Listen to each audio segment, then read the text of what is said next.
Hello and welcome to Shay Zasaa and Zaza Zooms In.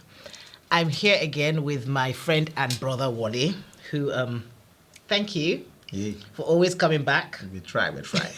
He loves it. He's becoming a bit like Wonu. I may have to start banning him from the show. So I shall now book my every quarter come back. How's that? Oh, just a quarter. Ooh, baiting. That was not even because Wonu is here like every. I have to tell her, please stop. No, Wonu. I love you once. I love you. Okay, so today we're talking about pride and humility. Yes. He chose the topic because this topic for me is ginormous. I don't even know. Yeah. I don't even know if we're going to even start. Yeah. But since you chose the topic, I thought we would give it a try. Let's see how far we go. So, pride and humility. What are your thoughts? Well, I mean, they look like opposite ends of a stick, but they're not far apart. There's a thin line between the two. It's just like there's a thin line between love and hate. Fantastic. You obviously don't think I'm as clever as I am. Because every time I say something, you're like, oh my God. And you should know just how clever I am. I don't understand. Yeah, okay.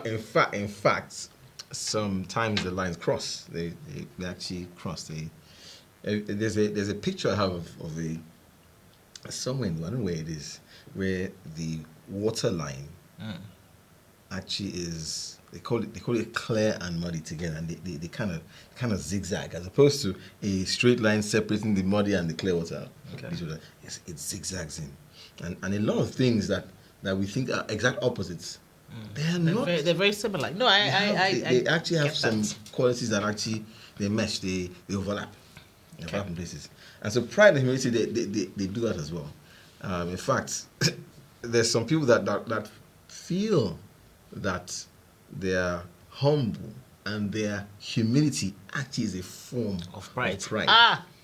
There are many people. So I think I'm going to point the finger at myself first.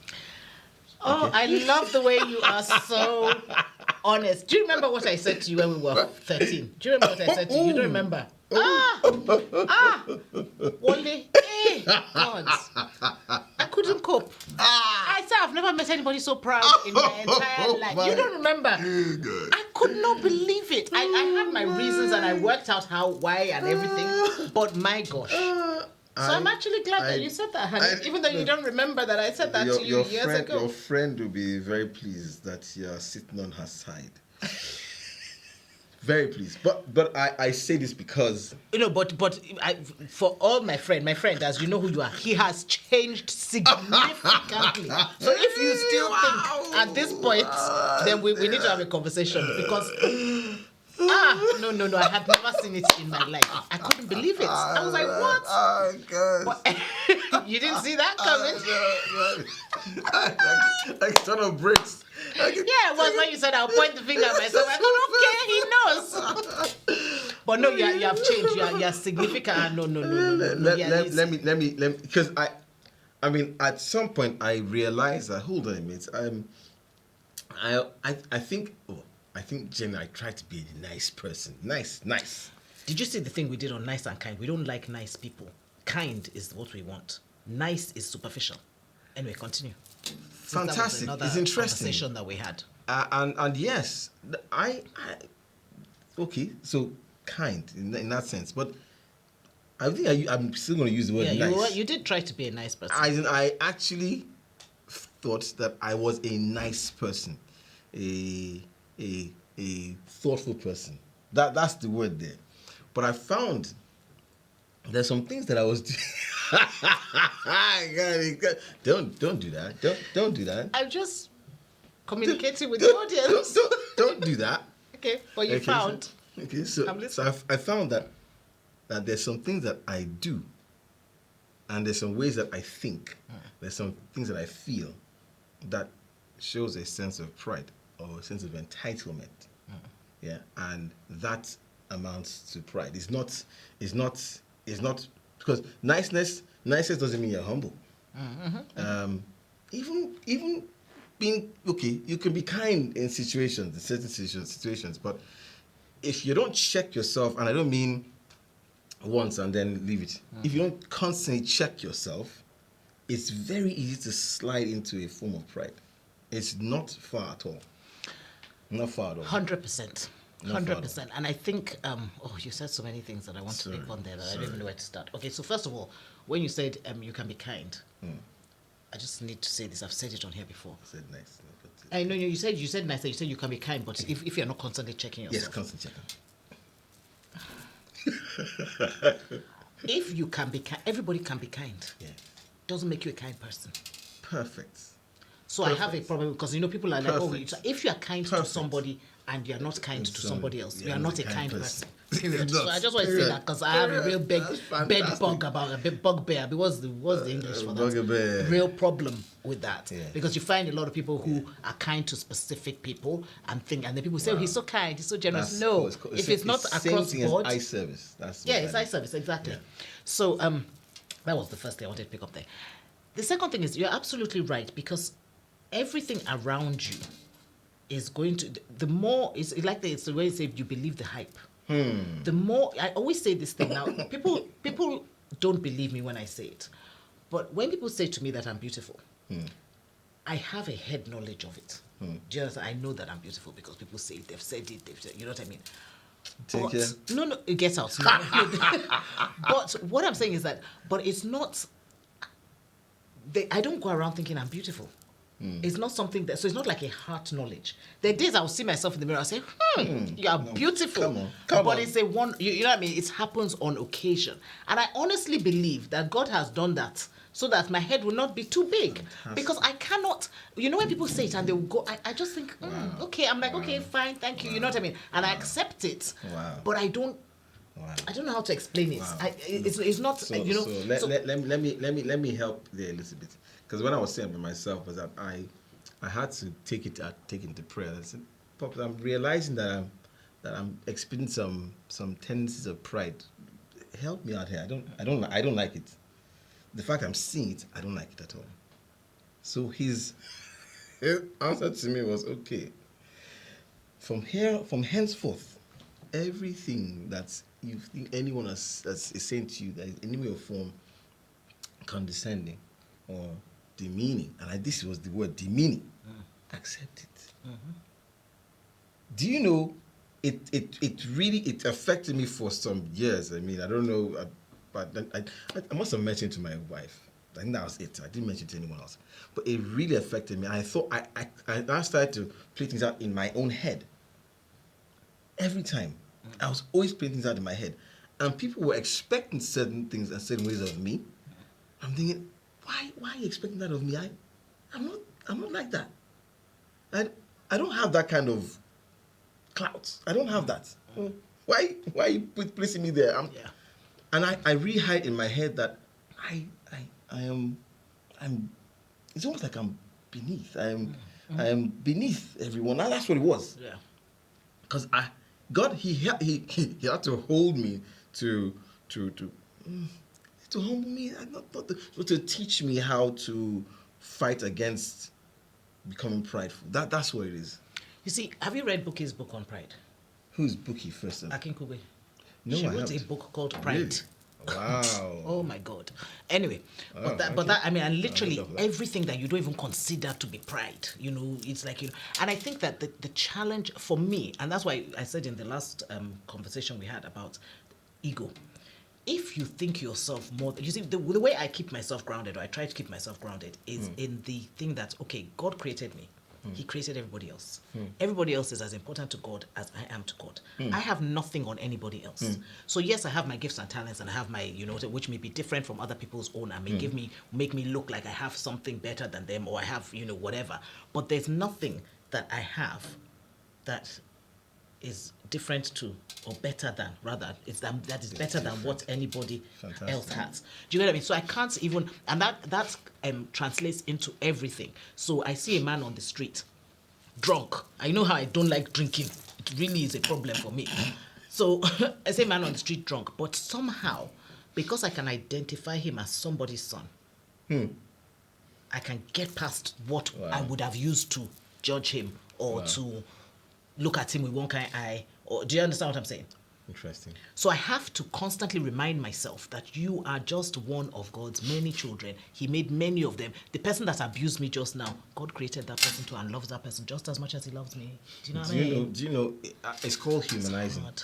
That's it. It's called humanizing. And it's something that I've been doing with my students a lot lately.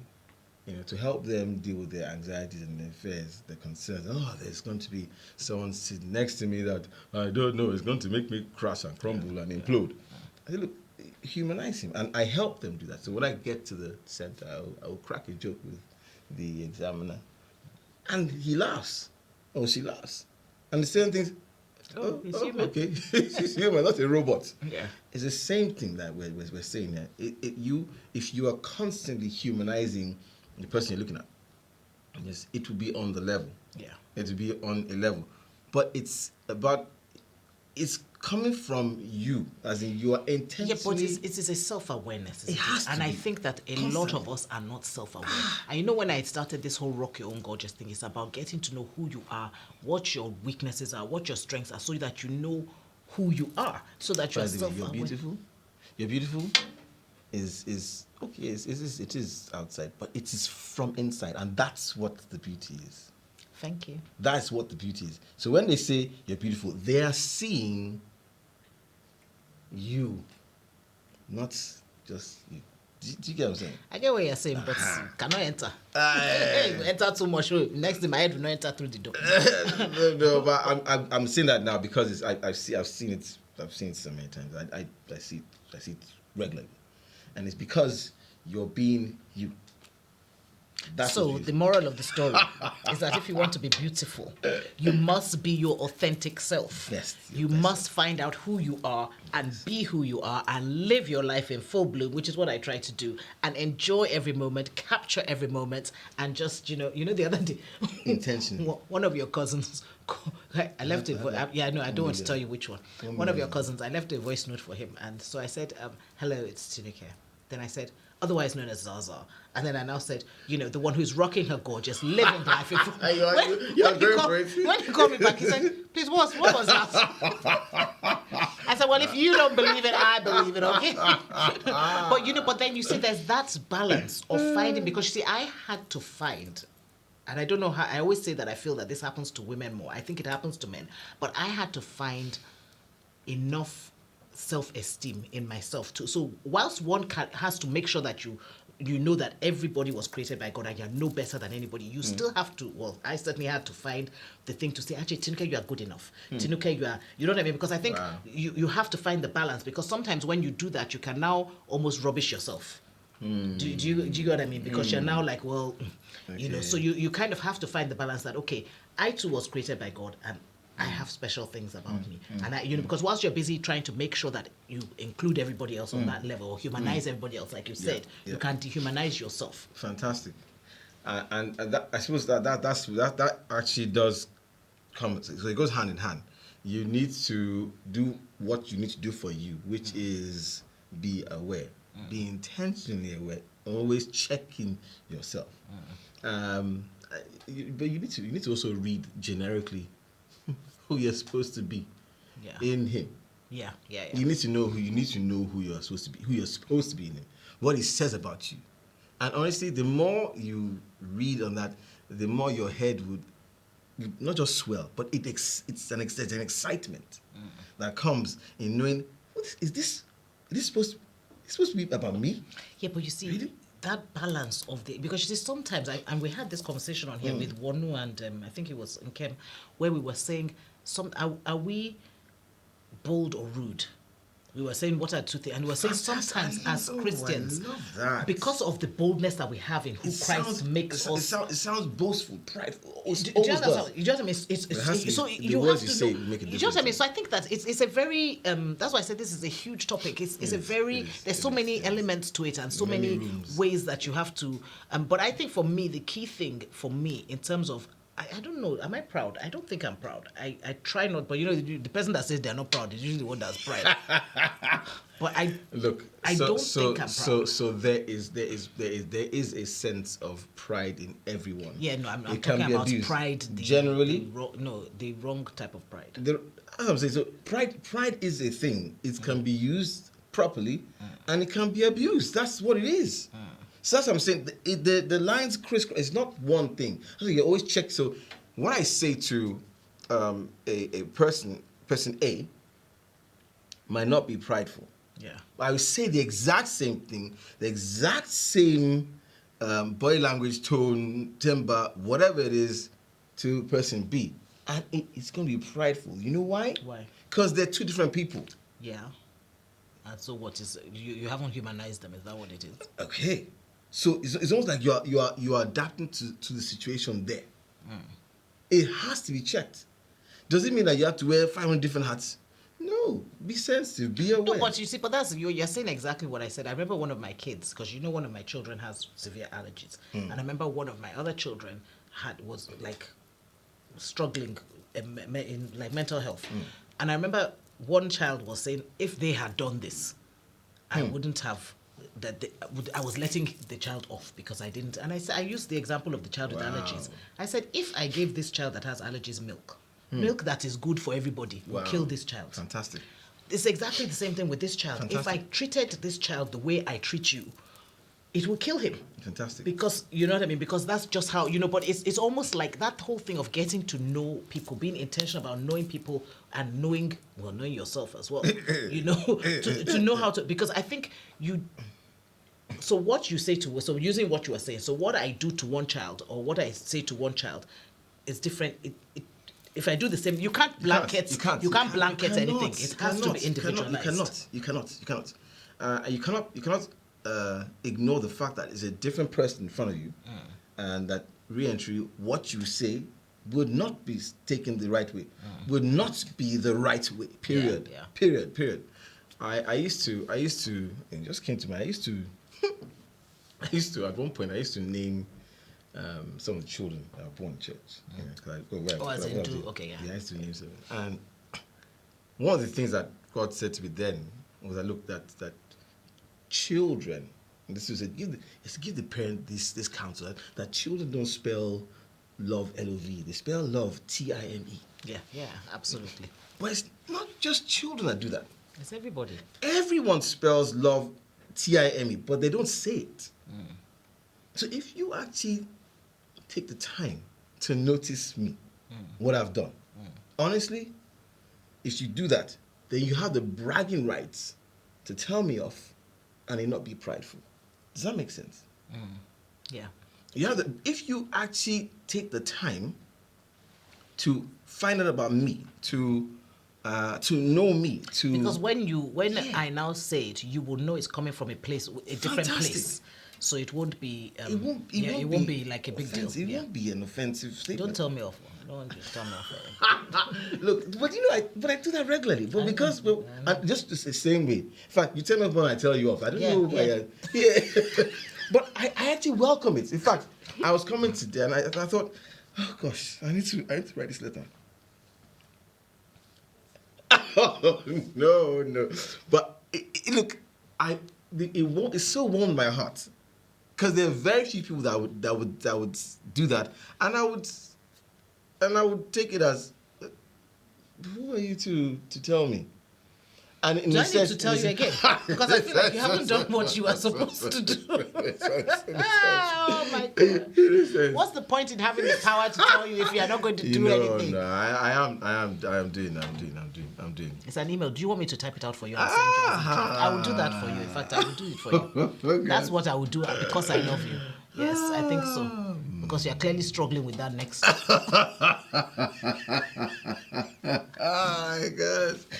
Oh my gosh! So it's a thing of that if you've actually spent time in getting to know a person, then you actually can stand in a place of what looks like judgment, what looks like being boastful, what looks like being pride, and it will not be. It'll be just right. It'll be right. It'll be good communication. So it's a problem. But you see, I was just going to say this. All this now comes down to relationship, doesn't it? As well, yes. Because Yes. and that's why I feel like we're sum total of our upbringing, our education, our experiences, our everything, right? Wow. So I can come to you, and this is what I always say. I remember one of my friends saying to me one day, she was talking about one of my friends. She said, that your friend, she doesn't greet. I couldn't even believe it. Like, first of all, Hey, is she Nigerian? I'm joking. of course she's Nigerian.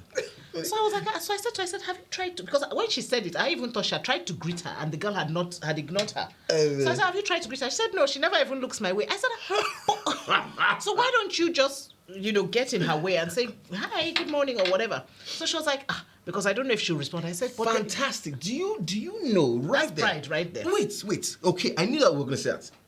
It's a Ego. form. It's a form of subtle pride. It's a form of an inferiority complex. Yes, absolutely. Yes, it is. But So- then it can also be a form of feeling, if I say anything, that person is going to blank me. So let me just be bold But and if the make person like, blanks you, uncle? Well, that's the thing, What if the see. person blanks? Sorry, that was colloquial. Uncle. What if the person blanks you? Do you understand? So, and that is why I'm talking about ego. You need to be able, especially if you are saying you are a Christian. This is my belief, and I'm not there. But you need to. I love that. I love that statement right there. I'm not there. I'm not there, but I'm I know work in where I'm progress. supposed to be. Work in But progress. I feel like you need to be able to take anything, because you have to. You represent. You say, look, okay. I said this to one of my friends one day, and I said, look, I may disobey, but if I tell you that I don't think for a second, what would Jesus do? I'm lying to you. Wow. Do you understand? I may not do what Jesus would do. Yeah. But for me to tell you that I did not consider it, I'm lying to you. Yeah.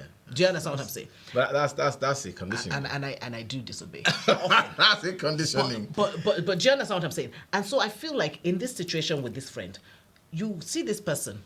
I don't even know why you wanted to greet her. I don't know why it's an issue. Why not just get on with your life? But because you've decided that you feel that greeting needs to happen, how about you greet first? Do you understand what I mean? So I said to her, I said, next week, greet her.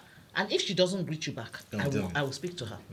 She called me. She said, she was so nice. We chatted for half an hour. I said, so you see, and because what I was trying to explain to her was that particular guy was in church, and that girl works in church, and her job is very. So I said, she probably didn't even see you. Yes, Her mind is somewhere else. But you have just decided she doesn't know how to greet. You have stereotypes. Yes, do you get what I mean? And it's but assumed. all of that comes back down to not wanting to look like a fool, not wanting to. So, and all of that for me comes under ego. Yeah, That's how I put pride. it. Yeah, I get that. It's a form of pride. It's a form of pride. There's the side that actually blends in with pride. That humility can play out in. Is where you now start thinking, okay, right. I should not. It's like circling back, going back to. It's almost like restitution.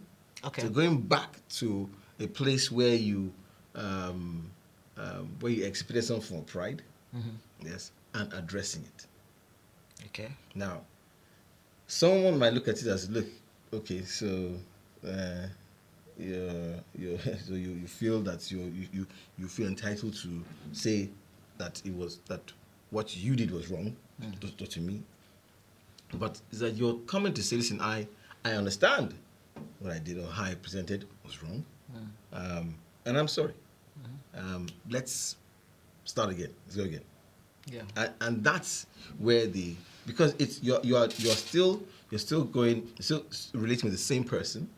Yeah, you're probably relating on the same topic, on the same instance or same issue, but you're correcting it. Yeah. Yeah, and it moves from was pride to what you did for the same person on the same circumstance, same matter, becomes you being humble. You're humbling yourself. Yeah. Yeah. So it's and some people might actually rebut you and say, listen, it's too late, it's gone. Yeah. And so at that point there, you now have the choice. Yeah. You have the choice to say, okay, right, I get that. I'm ready to hold back and wait for you to for you to process that. Yeah. I'll come again. I will come again. I'll come again. I'm sorry, but let's try and get this corrected. So it's something that has to be you have to constantly check yourself. I think that's the key thing, though. So aware of yourself, as you said, and then humanizing others. How many minutes do we have left? Wow. What is it? Is that how it goes? 1:22. I don't have my glasses on. So Right. that's why I keep asking, because I can 1 vaguely see what I can't minute, see. 1 minute. 1 minute 20. Okay, so we haven't even really started. No. You see what I said? Like this was like a crazy topic. No. But I think a very important one, because I do think that a lot of people, there's a lot of things that I think are prideful that people don't even identify as pride. And I love the way you said entitlement. Yeah. Because when we were talking about forgiveness, it didn't click to Kemi until somebody said resentment. Do you understand? Because when you say, "Oh, I've forgiven," but is there somebody you resent? there. Then once she heard the word resentment, she was like, "Oh." Yeah, Do you understand? it's- And I think it's the same thing with pride. You hear pride, you're like, "No, I'm not proud. But what do you think you're entitled to? You think you have the right to certain things, to people greeting you in a certain way, to people, looking at you, to people just entitlement, that where you feel that it is your right. Ooh, why? Just asking. So, anyway, what do you think? Do pride and humility, is it a thin line, like we were saying, between love and hate? Is it a thin line, or do you think that they're completely different ends of the stick, whatever, the chart? What are your thoughts? Do let us know. If you're not following us on YouTube, I don't understand why. Please do. And in the meantime, rock it on, gorgeous. Thanks for watching.